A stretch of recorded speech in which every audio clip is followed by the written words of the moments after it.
On this week's episode of They Live. Hi there. Welcome to the land of embellishment, where we make shit up and have ChatGPT uniformly dress up our stories. Stories that didn't happen, lessons we've never learned, conclusions we've never drawn, and morals we don't have, into neatly formatted posts with obnoxious uses of parallelisms and emojis. As if you don't think we notice you're allowing a robot to think and talk for you. Is your psyche that whored out already? I believe the answer is yes, but I digress. A techno-feudalist daycare where shattered senses of selves desperate to find form scream into the void.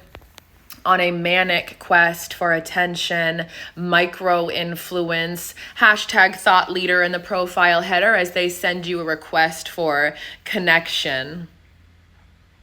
They want you to feed their emaciation.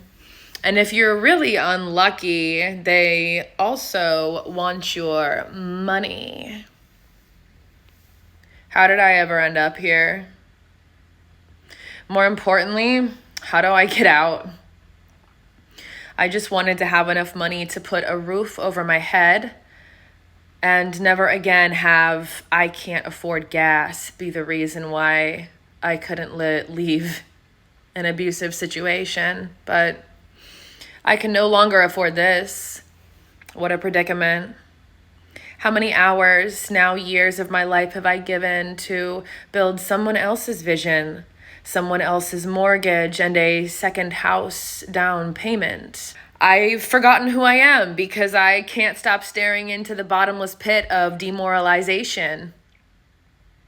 All systems internal suffer from inflammation. It's hard to think clearly. Health is in decline.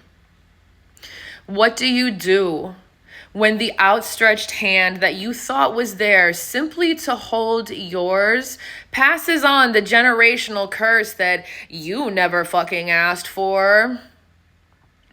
I am not a Sherpa to your karmic load. And I will not carry the unbroken silence, deception, and shame to the seemingly insurmountable top of wherever it is that you either slowed down or temporarily left off. Is the eon of the child upon us, or is it the epoch of the house slave? Is it the saga of the sellout, or is it the cult of suicide? Why are we still doing this? Why did we trade our heritage and souls to be blank canvases for parasites? I think they call them hosts. To be mold for the hands of someone you'll never meet, but they will profit off your life and death indefinitely, tracked by a barcode number under the guise of social security. They say the show must go on. I say it must stop. If we don't stop this madness before long, we won't be able to tell ourselves apart from the robots.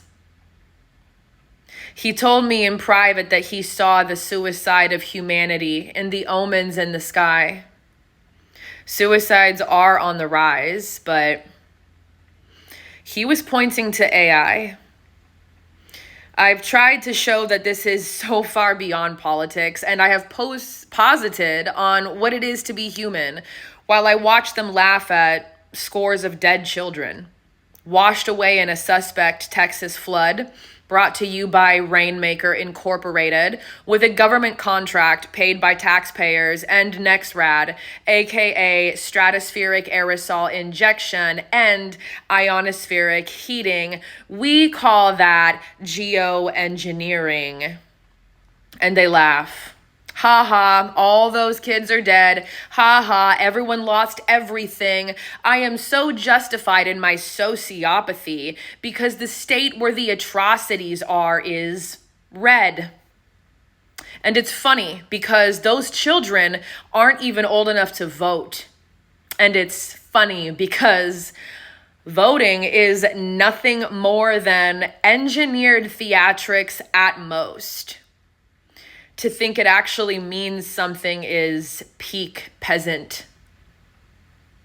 We have all been alive long enough to know that never in our lives have we ever seen any of our problems solved by politicians, but we have surely seen them be made worse. So how does it go? One fish, two fish, red fish, blue fish, left, right, two wings, same bird. When the fuck are we gonna get off this ride?